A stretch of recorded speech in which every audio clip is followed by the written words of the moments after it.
You'll often hear that the new weight loss drugs, the GLP-1 medications like Ozempic, Wegovy, Zepbound, are simply natural hormones that your body already makes.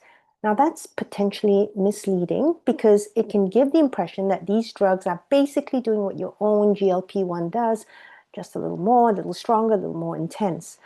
In reality, they may be modeled on a natural hormone, but they are not acting in the same way at the same levels or under the same conditions as your body's own GLP-1. And that's why if you want to understand what these drugs are really doing, you first need to understand the body's GLP-1 system.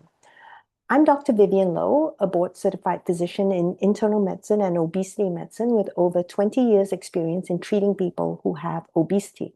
I'm also the author of a book on the GLP-1 system. Here, I break down the science, the real-life challenges, and the practical questions people have about GLP-1 medications. Let's go. Okay, when people talk about GLP-1 on social media, you often hear them say it's made in the gut as if it were just secreted whole in the gut and then does its thing there. But that's actually not the case. So GLP-1 comes from this big molecule that we call proglucagon. So I call it the mother molecule because if you take this molecule and you cut it up into different segments, you'll get different hormones from it. You can get glucagon, you can get GLP-1, you can get GLP-2. If you cut it, between 1 and 69 amino acids, you're going to make glycentin, and then you can also cut it to make oxyntomodulin. These are all different hormones. And you'll see GLP-1 is never produced alone, okay, because it is part of a family. And it comes from this big mother molecule, which has to be snipped up by enzymes in different places in the body, very much like these flatworms that are planaria. If you have a planaria and you cut it up into different pieces, each segment is going to grow into a full-fledged planaria, and it's biologically viable and active. So you have this big molecule, proglucagon, cut it up, and you have biologically active little segments of which GLP-1 is just one product. Now, as I said, GLP-1 is often talked about in the gut. So it's made by these cells called the L cells at the end of the small intestines and also in the colon, in the large intestines.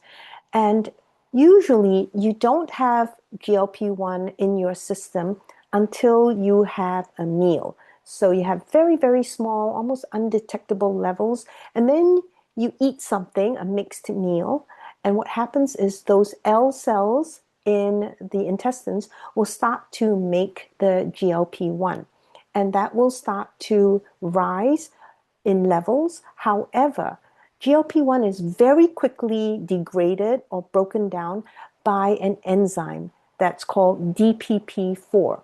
So this enzyme breaks down the GLP-1 that your body makes very, very quickly.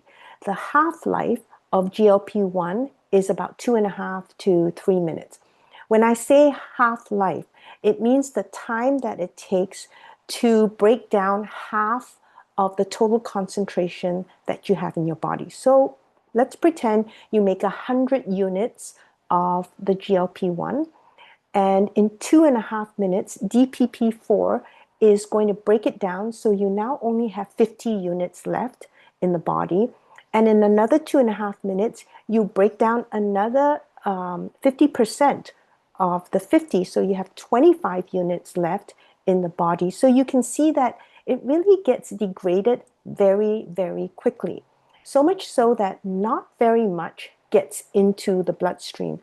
Only about maybe 10%, okay, 15% on a good day will get into the bloodstream from the gut where it's secreted. There's also GLP-1 made in the brain. Now, people don't realize this, but there's an area in your brain called the NTS. You don't have to remember all the names, but there's a specific area in the brain that makes the proglucagon, and then there are the enzymes there to cut it up. So you have GLP-1, GLP-2, glycentin, oxyntomodulin, all the other hormones that come from that big pro-glucagon. And then that GLP-1 in the brain can have its effects on different areas of the brain. So it acts on the hypothalamus, and this is the feeding area of your body. It regulates appetite and energy expenditure. It also has its effects on the amygdala and this region called the BNST. And so sometimes people will experience anxiety, conditioned taste aversion.